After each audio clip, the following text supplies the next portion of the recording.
ကာနာနဲ့ဘရိုနီကာဆိုတဲ့တွဲတိုင်းကိုစတွေးလိုက်တဲ့အချိန်မှာကိုယ်စိတ်ထဲမှာပထမဆုံးဖြစ်လာတာစိုးရိမ်စိတ်ပဲဒီတွဲတိုင်းပေါ်မှာကိုမြင်မိတာက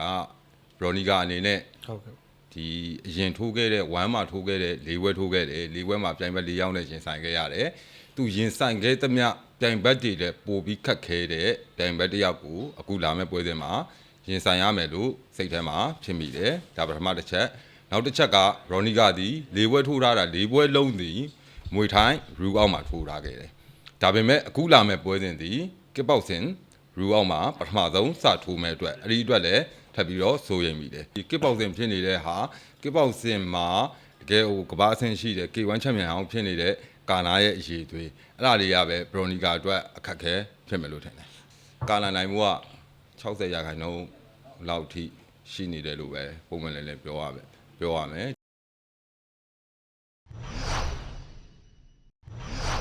အားလုံးပဲမင်္ဂလာပါ House of Warrior ကနေပြီးတော့ကြိုဆိုလိုက်ပါတယ်ဗျအခုတင်ဆက်ပေးမယ့်အစီအစဉ်ကတော့ဒါမဲ့ One Friday Fight 155တောက်ချာနေ့ဒါ April မေလ22ရက်နေ့ညမှာရှင်ပြိုင်ထိုးသက်မဲ့ One Inner Circle ရဲ့ကဒါ Bronica နဲ့ Japan Fighter Kanaro ရဲ့ပွဲစဉ်အကြောင်းပွဲကြို3သက်မှုအစီအစဉ်ကိုကျွန်တော်နဲ့ကိုဆုံးကြီးတို့နဲ့ပူးပေါင်းပြီးတော့တင်ဆက်ပေးသွားမှာဖြစ်ပါတယ်အခုမင်္ဂလာပါမင်္ဂလာပါည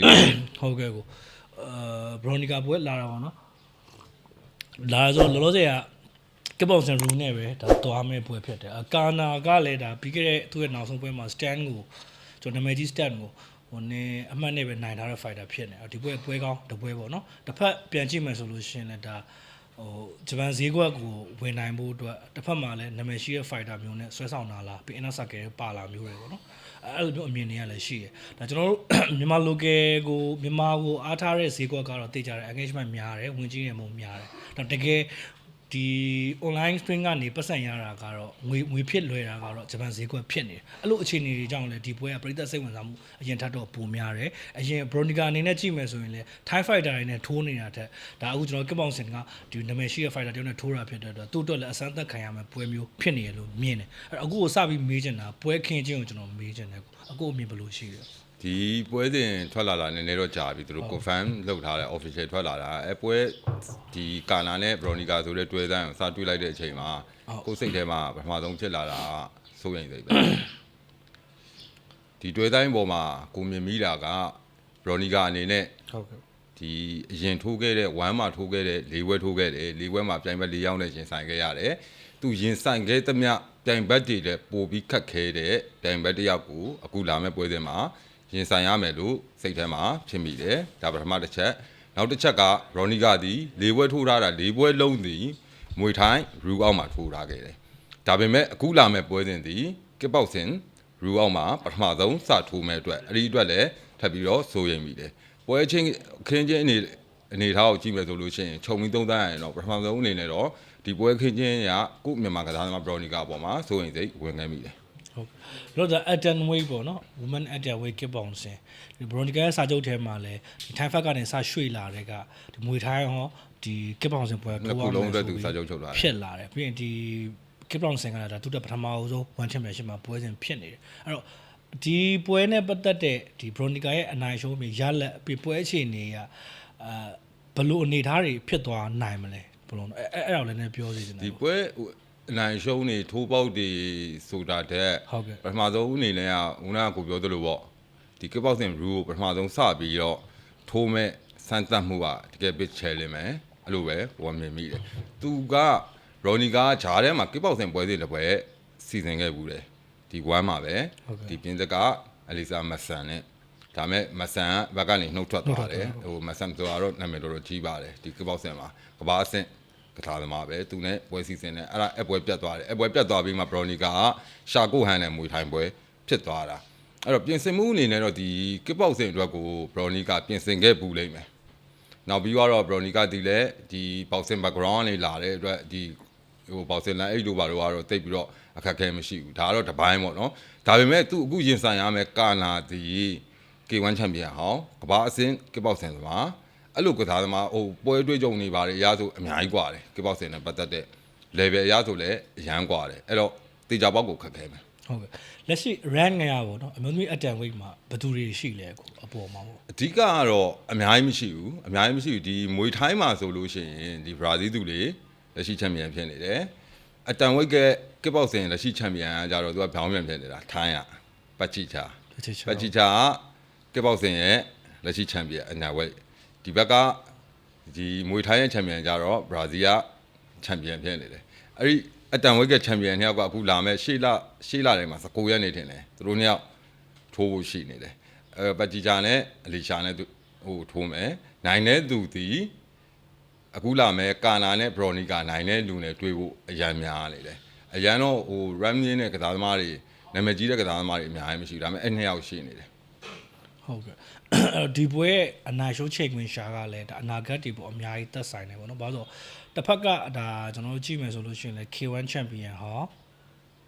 ဖြစ်နေတယ်ဗောနော်ပစ်စတန်ကိုလည်းနိုင်ထားတဲ့အချိန်ဝါလည်းရှိနေဒီဘက်မှာလည်း1ကလည်းဂျပန်ဈေးကွက်ကိုနည်းနည်းလေးအပြန်စိုက်လာတဲ့သဘောမျိုးလေးအခြေအနေလေးတွေ့ရအဲ့ဒီပွဲရဲ့ရလဒ်ကတော့တော်တော်လေးတော့စိတ်ဝင်စားဖို့ကောင်းနေလက်တလုံးမှာဒါကျွန်တော်မေးချင်တာကဘရိုနီကာရဲ့ပြင်ဆင်မှုကလည်းတစ်ပိုင်းပေါ့နော်ဘရိုနီကာ bouncing background ရှိတယ်မွေထိုင်းနဲ့ပတ်သက်လို့ရှိရင်တော့ကျွန်တော်အတွေ့အကြုံတွေရောရလဒ်တွေရောအောင်မြင်မှုတွေရောနဲ့တက်တည်ပြထားပြီးသား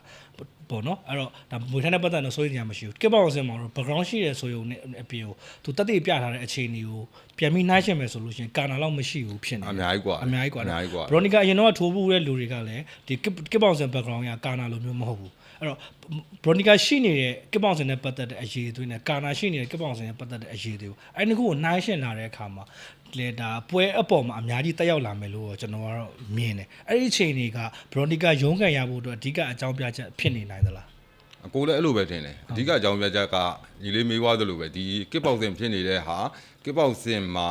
တကယ်ဟိုကဘာအဆင်ရှိတယ် K1 ချန်ပီယံအောင်ဖြစ်နေတဲ့ကာနာရဲ့အရေးသွေးအဲ့ဒါတွေကပဲဘရိုနီကာအတွက်အခက်ခဲဖြစ်မယ်လို့ထင်တယ်ဟုတ်ကဲ့အဲ့တော့ပွဲကြောင်းနည်းနည်းဆက်သွားလိုက်ချင်တယ်ပေါ့နော်ဒါပြင်ဆင်လေ့ကျင့်မှုရတော့အတီးတီးကတက်ဆိုင်ရာဂျင်းတွေမှာတက်ဆိုင်ရာနီးပြဆရာတွေနဲ့အနီးကလေ့ကျင့်နေတာဖြစ်တော့ပြင်ဆင်မှုပိုင်းမှာတော့ဘယ်ဟာအားနေတယ်ဘယ်ဟာအားတာရဆိုပြီးတော့ဒါကျွန်တော်အထူးတလို့ဆွေးနွေးကြတော့မလိုတော့ဘူးအဲ့တော့ထိုးပေါက်ရပါတော့အဲ့တော့ဘရိုနီကာနဲ့ပတ်သက်တဲ့ကစ်ပေါင်စင်နဲ့ပတ်သက်တဲ့ပွဲမျိုးကိုကြည့်ဘူးလားအဲ့ချိန်အဲ့လိုမျိုးတော့ကိုမကြည့်ခဲ့ဘူး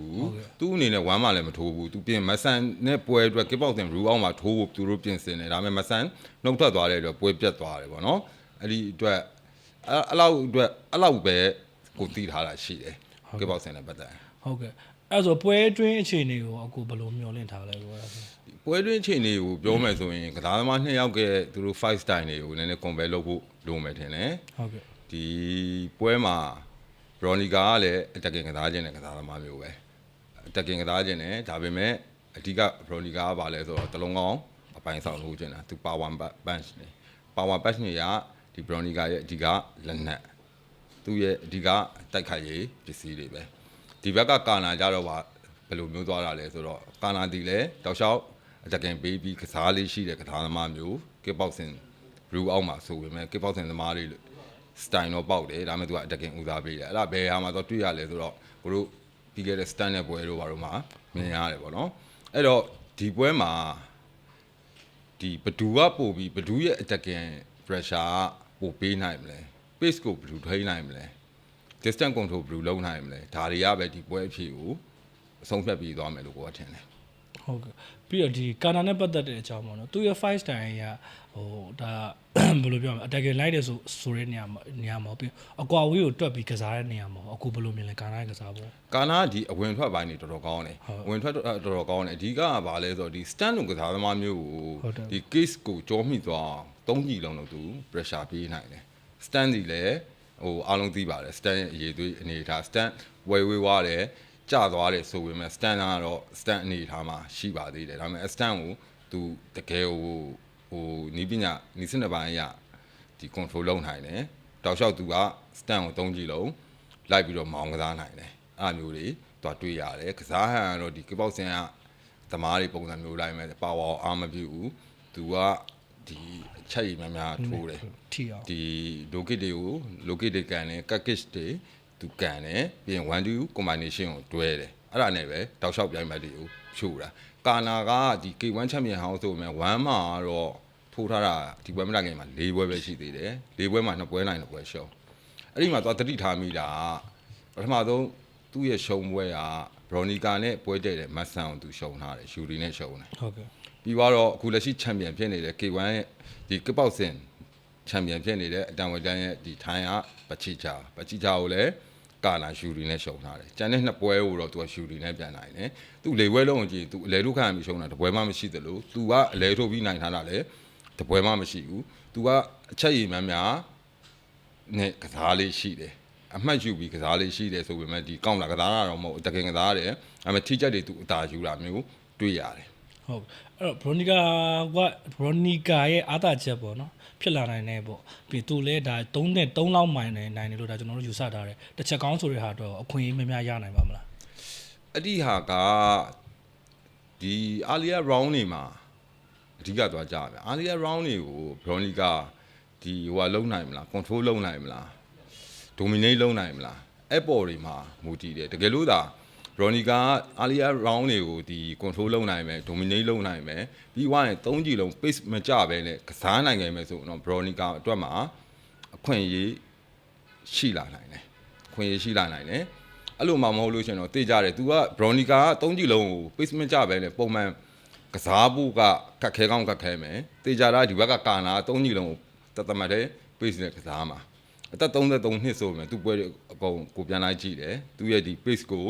control လုပ်နိုင်တာသူရဲ့ stamina power ကိုဒီမျှကြည့်လုံးနိုင်တာလိုအပ်တဲ့အချိန်မှာသူတင်မယ်ဟို short ကျတဲ့အချိန်မှာ short မယ်အဲ့ဒီဟာတွေကြတော့အရန်ကိုအတွေ့အကြုံများနေပြီဟုတ်ကဲ့အဲ့တော့ကျွန်တော် kit တွေကြောင်းနည်းနည်းပြောကြည့်အောင်တစ်ဖက်ကလည်းဒါ kit ပေါင်စင်မှာ champion ဖြစ်ဖို့ background ကနေလာတယ်ပြီးလက်ရှိမှာလည်းသူသွားနေတဲ့ပုံစံကအမှတ်ပေးစနစ်ဘက်ကိုအရင်အားတန်ပြီးတော့ပြိုင်ဘက်ကိုသူကိုယ်တိုင်ယူထားတဲ့ owner တွေရောပေါ့နော်တစ်ဖက်မှာကြည့်တော့လဲဒါမွေထိုင်း background ကနေတာတယ်မွေထိုင်းကပိုအားတန်တလောက်တယ်ဆိုတဲ့အခြေအနေမျိုးရှိအဲသူတို့ရဲ့ kit တွေကြောင်းပြောကြည့်မယ်ပေါ့နော် kit တွေကြောင်းပြောကြည့်ရဆိုရင်မှာ Bronica ကဘလို့အခြေအနေတွေမှာအမှတ်ရနိုင်ပြီးတော့ကာနာဘလို့အခြေအနေမှာ defense လုပ်နိုင်မလဲပြီးကာနာဘလို့အခြေအနေတွေမှာ Bronica ရဲ့ kit တွေကနေ defense လုပ်နေအမှတ်ရယူနိုင်မယ်လို့ကိုထင်တယ်အဓိကကတော့ကာနာတို့ကစားဟန် all round လည်းပဲဟိုအားနေချက်ရှာဖို့ခတ်တယ်သို့တော့အဲ့လိုကစားသမားမျိုးဒီဘလို့ကစားသမားမျိုးနဲ့တွေ့လို့ရှိရင်နည်းနည်းလေးကြောင်ပြောက်သွားတယ်လဲဆိုဒီ attacking pressure အရန်ပြီးတဲ့ကစားသမားမျိုးနဲ့တွေ့လို့ရှိရင်ပျောက်သွားတယ် Bronica မှာ S time ရှိနေတယ် Bronica ကဒီကာနာရဲ့ကစားကွက်တယ်မရအောင်ကာနာလှုပ်ချင်တဲ့ control ကိုလှုပ်ခွင့်မရအောင်ခုနပြောသွားတယ် earlier round တွေမှာလားဒီ pressure ပေးနိုင်ခဲ့မယ်ဆိုရင်အခွင့်အလမ်းရှိနိုင်တယ်အဲ့လိုမဟုတ်ဘဲနဲ့ဒီ normal game တွေနဲ့သွားမယ်ဆိုရင်တော့အချီကြလာနိုင်တဲ့အမြအမှတ်ရရှိမှုကကာနာဘက်ကိုတာသွားမယ်ကာနာရဲ့အာသာချက်ကညီလေးမြေးတဲ့မိကိုထားရဖြစ်ကာနာရဲ့အာသာချက်ကဒီကစားနည်းပေါ်မှာအရန်ကိုအကျွမ်းတဝင်ရှိတယ်ကျွမ်းကျင်ပြီးသားဖြစ်နေတယ်ဘရိုနီကာရဲ့အဓိကအားနည်းချက်ကကြတော့ဒီကစားနည်းနဲ့ပတ်သက်လို့အရန်ကိုစိတ်နေတယ်ဟုတ်ကဲ့တစ်ဖက်လည်းတာမှန်ပါတော့တစ်ဖက်လည်းကျွမ်းကျင်တာထပ်ပို့ပြီးတော့ကစားပြနိုင်တဲ့ level ဖြစ်နေတယ်ပြီးဒီပွဲကလည်းဒီ champion ကပတ်ပါညာတော့တွေးမယ်ဆိုလို့ရှိရင်ဥမာကစ်ပေါင်စင်ရတက်မွေထိုင်းရတက်ဆိုပေမဲ့ဒီပွဲမှာနိုင်ပြီးတော့နောက်တစ်ဆင့်တက်နိုင်မယ်ဆိုလို့ရှိရင်ဒါ champion ကပတ်ကိုစိန်ခေါ်ခွင့်နဲ့တော်တော်လေးနီးနီးကက်ကအခြေအနေကိုရောက်သွားနိုင်တယ်ဟုတ်ကဲ့ကိုအဲ့တော့ဒီပွဲနဲ့ပတ်သက်တဲ့ဒီ turning point ဖြစ်စေမယ်တော့မဟုတ်ဒီအလှည့်ပြောင်းဖြစ်စေမယ်ဟာမျိုးပေါ့ tip ချက်လောက်ထုတ်ပေးပါလားပေါ့ turning point ဖြစ်စေမှာကတော့အဓိက Bronica အနေနဲ့ power လက်သီးတွေထိအောင်ထိုးနိုင်မလားထိအောင်ထိုးနိုင်ခဲ့လို့ရှိရင်ဒီပွဲရဲ့ turning point ဖြစ်သွားမယ်အဲ့လိုမှမဟုတ်လို့ရှိရင်တော့ဒီကာနာရဲ့ကစားပုံကတော့ဟိုရှင်းပါတယ်3ကြီးလုံးသူလွှမ်းမိုးထားမယ် dominate လုပ်ရမယ်အချိန်တိုင်းသူကအမှန်နဲ့အနိုင်ယူရမယ်ဆိုတဲ့ပုံစံမျိုးပဲအဲ turning point ကတော့ Bronica ထိုးနိုင်မလားထိုးခွင့်ရအောင်သူမြှူနိုင်မလားမာယာများနိုင်မလား game plan ချနိုင်မလားဆိုတဲ့ဟာတွေပဲသိကြတယ်ဟိုခြေတော့လဲရှင်ခံလို့မရဘူးလက်သီးမှဆိုရင်လည်းလက်သီးထွက်နှုံနေကြတော့ကိုဘက်ကတော့ပါဝါလာတယ်ဒါပေမဲ့လက်သီးထွက်နှုံများတာကြတော့ကာနာများနေမှာပဲဟုတ်ကဲ့ပြီးသူကမြန်လဲမြန်တယ်လှည့်မြန်မှုနောက်ကလည်းဒီလူကပါလိုက်ရွှေ့ပြီးကစားနိုင်တယ်ပေါ့နော်ပြီးတောင်းနေလှည့်ထွက်တာတွေဘာညာကြတော့လဲဒါပို့ပြီးတော့ဒီတေးပြောရရင်တော့ကျွန်တော်တို့ကစ်ပေါင်စင်မကစားဘူးတဲ့လူတကစ်တောင်စင်ကစားဘူးတဲ့လူကပို့ပြီးတော့အကွက်စေတာပေါ့နော်အဲ့တော့ဒီဘက်မှာကိုမြန်မာဘက်ကရှိမလားဂျပန်ဘက်ကရှိမလားဟိုပုံမှန်လေးပြောရလို့ရှိရင်အားပေးတာတော့မြန်မာကိုပဲပွဲစဉ်တိုင်းကိုတို့ကမြန်မာပဲအားပေးတယ်ဒါပေမဲ့အနိုင်ရှုံးအနေနဲ့ပြောရမယ်ဆိုလို့ရှိရင်တော့ကာလာနိုင်မှုက